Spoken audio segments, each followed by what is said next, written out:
All right. Ooh, break. Yep. She needs some Kleenex. Big yeah. You got me in my emotions. Check it out.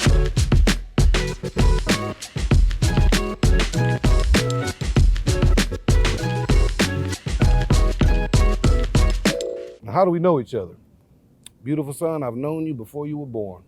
When your mama said we were having our 5th child, Ahlias Jones was birthed into the world, and I've known you every breath since. And we share the same fraternity. What's going on? Cover that up. Cover that up. You ready, brother? I'm a student at the university, been here for 3 years, but I've been around the university, for 20 years. And for a lot of high school, I didn't want to go to ASU at all. It wasn't, I was looking to go other places. And in high school, I got involved with student government. Yep. I ended up being sophomore class president, and that introduced me to leadership in general. Because at first I just did it because mom told me to, and then someone said I couldn't do it, so I was like, all right. Okay, yeah, I'm gonna show you. Yeah, I'm gonna show you I can do it. Yep. Mr. President. Yeah, that's a proud thing, man. It was. Again, you're hitting milestones that I didn't even think were fathomable. You know, sophomore president, senior body president, and the way you became president of that through diplomacy, student body president, I'm sorry. The way you handled that and the diplomacy, and then walk on this campus, and I'm talking from the jump. Yeah, they would call you Mr. President in high school, and they may call you that now. Yeah, not as much. I'm more Mr. ASU now. Mr. ASU is the new moniker now. Okay, so what's your story? Who are you, and how did you end up here at ASU? I'm a first-generation kid. It was a tight kind of family, real close to my father and granddad, and our agreement was you handle your books, and then you can manage your life. And I realized quickly, if I could handle my books, then I could do things that I wanted to do. So it was clear that I was going to college. It was just a matter of where, right? When I came to ASU, man, bricks are bricks, right? Bricks form together, become buildings. But what gives a place life and experience and culture is people. And people embrace the hell out of me, man. Mentors, upperclassmen. I think there was always like a feeling of connection to ASU. I was always pushed to be successful and to achieve high things in regards to grades. And what's funny now is as an education major, I see that that's not always the case. And part of that is why I chose to become an education major. I was blessed to have an amazing education that set me up for success. Education from K through 12. Now, I'm noticing that's not the case, especially for Black and brown students. For the broader society? For broader society, right, yeah. Right. That's not the case at all. So my goal within education is to reduce that disparity, reduce how high-performing schools always look a certain type of way. I believe this. If you're going to be relevant to the totality of humanity, the 8 billion, what better place to be educated in a place that represents the 8 billion? We can go to this Starbucks right over here, and in line is a person from Nebraska chopping it up with a person from the Navajo Nation, right? In front of them is a visiting ambassador from Paraguay having a conversation with a person from Yoruba. In front of them is a person from Palestine arguing with a person from Israel about whose soccer team is better, right? And then there's me and you in the line, right?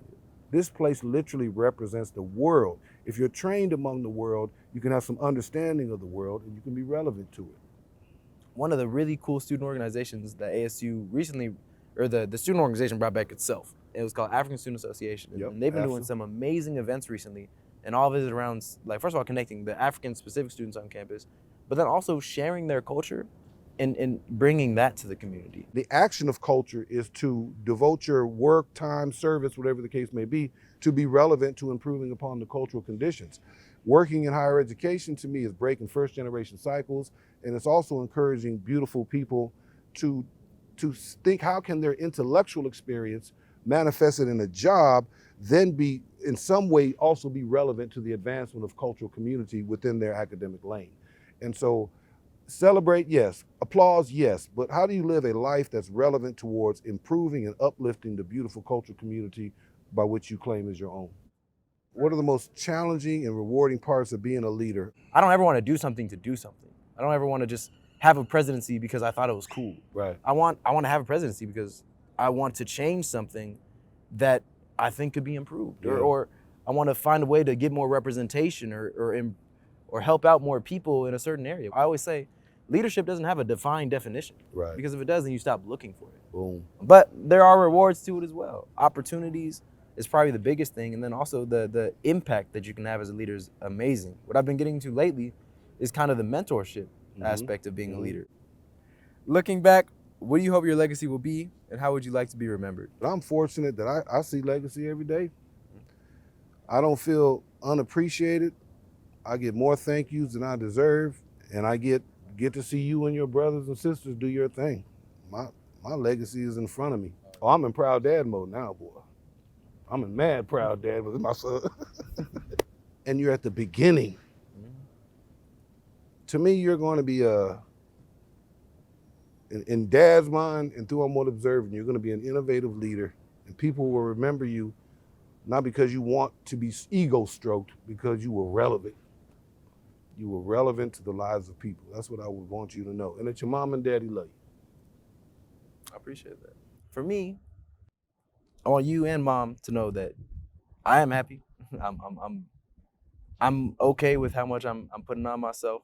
I know that I tend to disappear a lot and not respond to texts. I get a little too invested in my work. So yeah, maybe it's mostly for mom, but I'm okay. I'm doing good. And then I guess you personally, just thank you. It's hard as Black men to say thank you and to recognize even just being proud of ourselves and proud of recognize that we take things from other people and that we learn lessons and that we have emotions. So, for all the stuff I bit off you, for all the lessons I've learned naturally and unnaturally from you, just thank you. Big yeah.